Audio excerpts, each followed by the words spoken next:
먼저 여러분의 출산을 진심으로 축하드립니다. 10개월 동안 정말 큰일을 해내셨고 드디어 아기를 품에 안으셨어요. 하지만 막상 내 몸을 회복하려고 정보를 찾아보면 의외로 정확한 산후운동 정보는 잘 안 보인다는 걸 느끼셨을 거예요. 임신 또는 출산 관련 정보는 넘쳐나지만 출산 후 내 몸을 어떻게 관리해야 하는지, 어떤 운동을 통해 언제부터 시작해서 회복할 수 있는지 등 체계적인 가이드는 잘 안 보이죠. 왜 그럴까요? 출산 직후 몸 상태는 사람마다 크게 다르기 때문입니다. 자연분만인지 또는 제왕절개인지, 출혈, 통증, 그리고 합병증 여부에 따라 시작점이 달라져서 한 줄짜리 정답을 내리기 어려운 게 현실이에요. 그런데도 정보를 찾아보면 누군가는 6주 검진을 마친 뒤부터 운동 가능하다고 하고, 또 누군가는 통증과 출혈이 없다면 가벼운 운동은 바로 시작해도 된다라고 합니다. 이 두 가지가 서로 모순된 게 아니라 관점이 다른 것이에요. 보수적인 의료 관점에서는 누구에게나 비교적 안전한 최소 기준으로 6주 이후를 권장하는 것이고, 운동 생리학 관점에서는 호흡, 골반저 운동, 그리고 가벼운 걷기 같은 활동은 출산 직후에도 가능하다고 보는 겁니다. 예를 들어 세계보건기구의 공식 가이드라인도 이렇게 말합니다. 산후 여성에게도 신체 활동의 이점은 분명하고 좌식 시간을 줄이고 가벼운 활동부터 늘리라고 강력하게 권고하고 있죠. 하지만 이런 설명 없이 누군가는 무조건 기다려라, 또 누군가는 지금 당장 해도 된다 라고 말하니 산모 입장에서는 혼란스러울 수밖에 없습니다. 여기에 또 다른 현실적인 문제가 있죠. 바로 출산 후 내 몸이 예전 같지 않다는 거예요. 많은 분들이 이렇게 말씀하십니다. 몸이 내 몸 같지가 않아요. 임신 전에는 아무렇지 않게 하던 동작들이 이제는 버겁게 느껴지고 몸의 균형도 달라져 어색하실 겁니다. 특히 많은 산모들이 가장 크게 고민하는 게 바로 복직근 이개입니다. 혹시 처음 들어보시는 분들을 위해 설명드리면, 배 앞쪽에는 양쪽으로 길게 뻗은 근육, 흔히 식스팩 근육이라고 부르는 복직근이 있는데요. 임신 동안 배가 불러오면서 이 근육들이 양옆으로 벌어지고 그 사이를 잡아주는 얇은 결합 조직이 늘어나 틈이 생기는데 이걸 복직근 이개라고 부릅니다. 쉽게 말해 아기를 품기 위해 벌어졌던 배 근육이 출산 후에도 완전히 돌아오지 못한 상태라는 거죠. 그래서 체중이 줄었는데도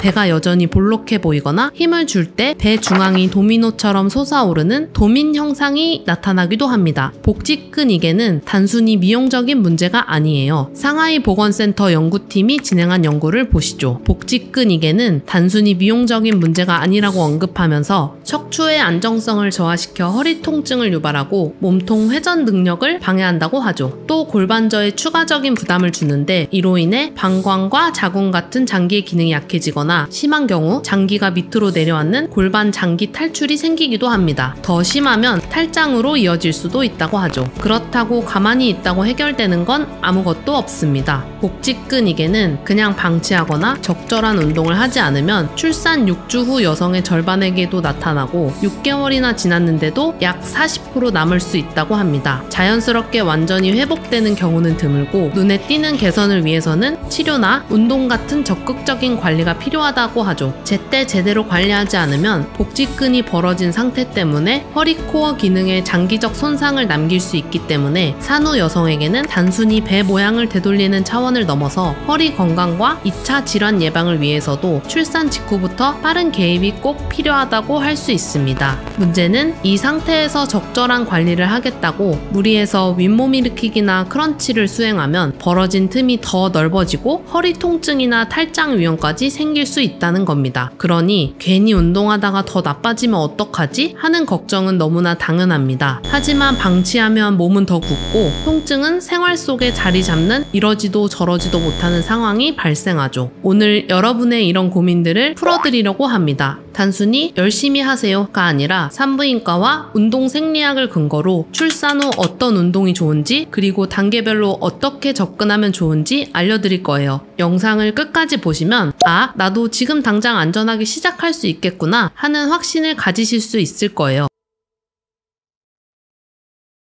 그렇다면 운동 바로 시작하면 될까요? 아니요. 그 전에 먼저 해야 할 게 있습니다. 내 몸 상태부터 체크하는 거죠. 출산 직후 회복 속도는 다 달라요. 그래서 무작정 운동 시작하기 전에 최소한 이런 건 확인해 보셔야 돼요. 출혈은 완전히 멈췄는지, 절개 부위 통증이나 붓기는 없는지, 기침하거나 힘줄 때 배가 도미노처럼 솟아오르는 도밍 현상은 없는지, 소변이 샌다든지 골반저가 밑으로 빠지는 느낌은 없는지 등입니다. 해당 사항이 없으시면 이번 챕터는 넘어가셔도 좋습니다. 다만 이 중 하나라도 아직 있다 싶으면 본격적인 운동보다는 먼저 회복을 돕는 기초 운동부터 시작해야 합니다. 먼저 복직근 이개 관리입니다. 등을 대고 편안히 눕습니다. 무릎은 90도로 세워주세요. 양손은 갈비뼈 옆이나 배 위에 가볍게 올려놓습니다. 코로 3초간 숨을 들이마시면서 가슴이 아니라 옆구리와 갈비뼈가 넓어지는 느낌에 집중하세요. 이때 어깨는 들리지 않도록 편안히 두는 게 중요합니다. 입으로 6초간 천천히 내쉬면서 배꼽을 척추 쪽으로 당기듯 복부를 납작하게 조여줍니다. 이때 골반저 근육을 살짝 함께 조여주면 더 효과적입니다. 하루 8에서 10회 반복, 2에서 3세트 진행하면 좋습니다. 그 다음은 골반저 운동입니다. 앉거나 누운 상태에서 시작합니다. 마치 소변을 중간에 멈춘 것처럼 질과 항문 근육을 조입니다. 5초간 조였다가 5초간 풀어줍니다. 처음에는 10회 반복, 하루 3세트가 기본이에요. 익숙해지면 8에서 10초까지 조이는 시간을 늘려도 좋습니다. 중요한 건 숨을 참지 않고 자연스럽게 호흡하면서 해야 한다는 점 꼭 기억해 주세요. 여기서 한 가지 팁을 드리자면 기초 회복 운동을 하실 때 바닥보다 탄력 있고 충격 흡수가 좋은 매트를 쓰는 게 훨씬 편합니다. 저는 에어렉스 매트를 추천드리는데요. 두께감이 있어 허리 골반에 무리가 덜하고 산후 운동뿐 아니라 아기와 함께하는 매트 운동, 스트레칭용으로도 활용도가 높습니다. 특히 브릿지나 플랭크 같은 본격적인 운동 단계에서도 계속 쓸 수 있어 산후 회복 전 과정에 함께 할 수 있는 도구예요. 영상 설명란과 고정 댓글에 에어렉스 매트 링크를 남겨뒀으니 참고해보시면 좋겠습니다.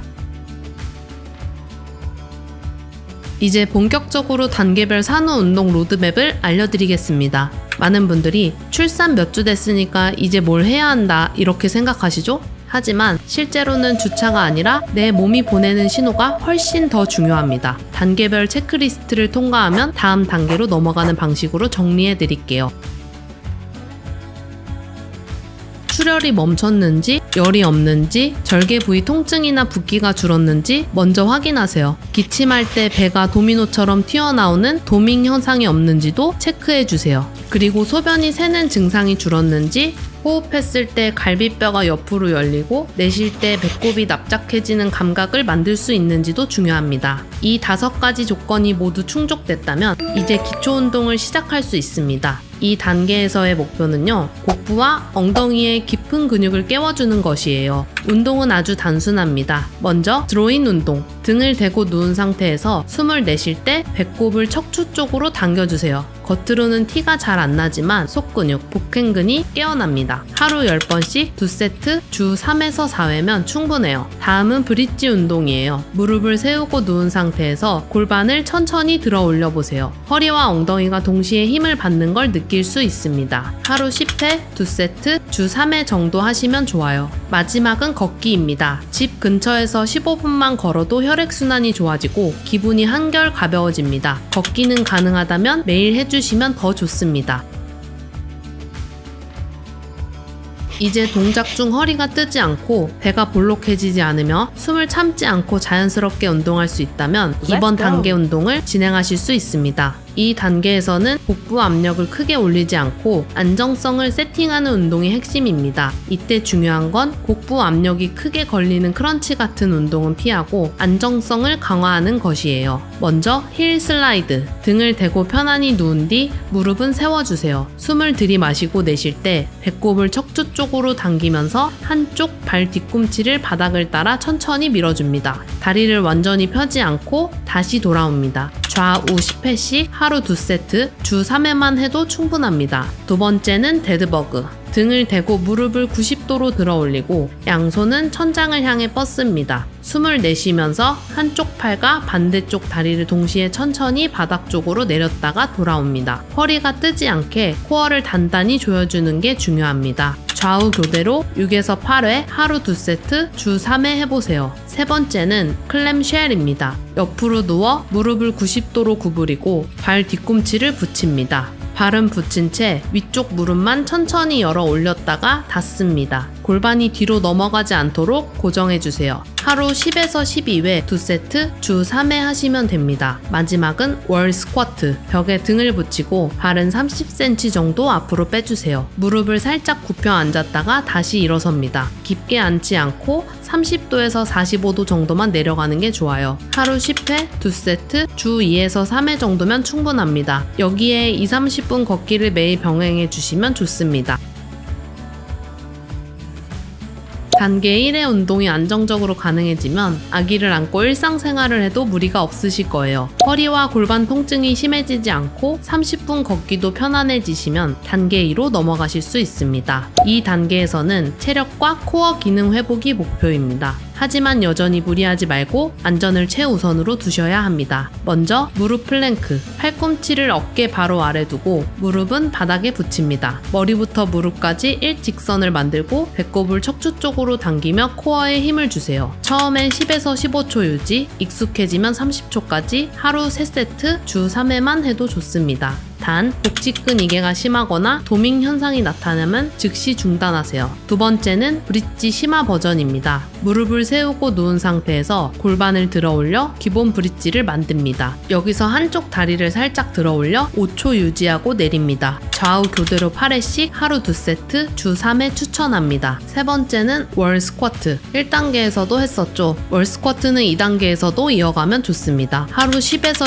12회 2세트 주 3회 꾸준히 해주세요. 네 번째는 사이드 워크. 밴드를 허벅지나 발목에 걸고 무릎을 살짝 굽힌 상태에서 옆으로 한 발씩 이동하세요. 좌우 각각 8에서 10걸음 하루 2세트 주 2, 3회면 충분합니다. 마지막은 유산소 운동입니다. 하루 30분 이상 걷기, 유모차를 밀면서 산책하는 것도 좋은 방법이에요. 경사가 없는 평지부터 시작해서 점차 거리를 늘려주세요. 아직은 러닝이나 점프 같은 충격 운동은 피하는 게 좋습니다. 산후 운동에서 꼭 기억해야 하는 점은 운동 중이나 운동 후에 지일 압박감이 심해지거나 소변이 새거나 배가 도미노처럼 솟아오르거나 절개 부위 통증이나 출혈이 다시 생기면 바로 강도를 낮추거나 중단하셔야 합니다. 정리하면 산후 운동은 출산 후 몇 주가 지났냐가 기준이 아니라 내 몸의 신호가 기준입니다. 출혈, 통증, 도밍이 사라지고 호흡과 골반저가 잘 연결되면 한 단계 업, 반대로 도밍 현상이 생기거나 요실금 또는 통증이 생기면 바로 다운. 운동은 경쟁이 아니라 회복입니다. 무리하지 말고 내 몸이 보내는 신호를 확인하면서 안전하게 따라와 주세요. 많은 분들이 이런 질문을 하세요. 모유 수유할 때 특별히 먹어야 하는 음식이 있나요? 결론부터 말씀드리면 그런 음식은 없습니다. 미국 보건복지부 산하여성건강국 자료를 보시죠. 즉, 중요한 건 특정 식단이 아니라 건강한 식단을 꾸준히 유지하는 것이에요. 이 음식을 먹으면 모유가 더 잘 나온다는 특별한 식품은 없다고 분명히 밝히고 있어요. 다만 몇 가지는 꼭 지켜야 합니다. 수분은 충분히 섭취하고 액상과당 음료는 줄이기. 커피도 하루 한두 잔까지 그 이상은 아기에게 영향을 줄 수 있습니다. 조금 더 자세한 자료도 있어요. 미국 보건복지부 산하질병예방 및 건강증진실에 따르면 임신 전 건강 체중이었던 여성이라면 수유 초기 6개월 동안은 임신 전보다 약 330칼로리, 그 이후 6개월은 약 400칼로리를 더 필요하다고 하죠. 물론 개인차가 있습니다. 그리고 산후 엄마들이 특히 신경 써야 할 영양소가 3가지가 있다고 합니다. 엽산, 요오드, 그리고 콜린인데요. 먼저 엽산입니다. 엽산은 임신 중에도 강조되지만 출산 후 모유 수유 시에도 여전히 중요합니다. 짙은 녹색 채소나 콩류를 충분히 드시면 보충할 수 있습니다. 두 번째는 요오드. 모유를 통해 아기에게 전달되기 때문에 부족하면 엄마와 아기 모두 영향을 받아요. 유제품, 달걀, 해산물을 잘 안 드신다면 집에서 쓰는 소금이 요오드화 된 건지 확인해 보셔야 합니다. 보건 전문가들은 새로운 소금을 억지로 쓰라고 하지 않지만 집에서 쓰는 소금이 요오드화 된 건지 확인해 보라고 권장합니다. 세 번째는 콜린입니다. 콜린은 아기의 뇌 발달과 깊은 관련이 있는 영양소예요. 주요 섭취원은 달걀, 고기, 일부 해산물 콩류인데요. 하지만 식사만으로 충분하지 않은 경우가 많습니다. 실제로 미국 보건부 산하기관 자료에서도 대부분의 모유 수유하는 엄마들은 권장량을 채우지 못한다 라고 지적하고 있죠. 그래서 전문가들도 필요하다면 보충제를 활용하라고 권장합니다. 물론 가장 좋은 건 음식을 통해 자연스럽게 영양을 채우는 것입니다. 저 역시 회원님들께 가능하다면 식단으로 챙기시라고 늘 말씀드려요.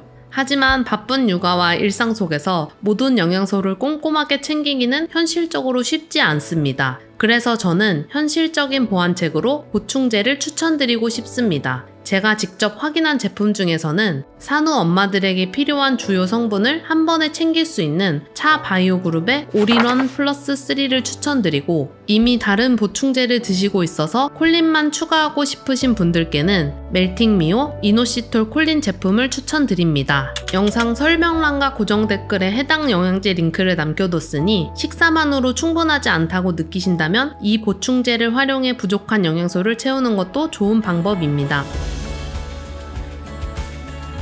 자, 오늘은 산후 운동 단계와 식단에 대해 함께 알아봤습니다. 다시 한번 강조드리지만 출산 후 운동은 몇 주가 지났느냐가 기준이 아니라 내 몸이 보내는 신호가 기준입니다. 출혈과 통증이 사라지고 호흡과 골반저가 잘 연결된다면 한 단계 더 올라가도 되고, 반대로 도밍 현상이나 요실금 통증이 나타난다면 바로 강도를 낮추는 게 맞습니다. 식단 역시 마찬가지예요. 이 음식만 먹으면 된다는 특별한 비법은 없습니다. 균형 잡힌 식사와 수분 섭취, 그리고 부족하기 쉬운 엽산, 요오드, 콜린 같은 영양소를 채워주는 것이 핵심입니다. 운동도 식단도 모두 완벽할 필요는 없습니다. 하루하루 작은 실천이 모여서 결국 여러분의 몸을 더 건강하게 회복시켜 줄 거예요. 여러분 모두 건강하게 회복하시길 진심으로 응원합니다. 저는 다음 영상에서 더 유익한 내용으로 찾아올게요. 시청해주셔서 감사합니다.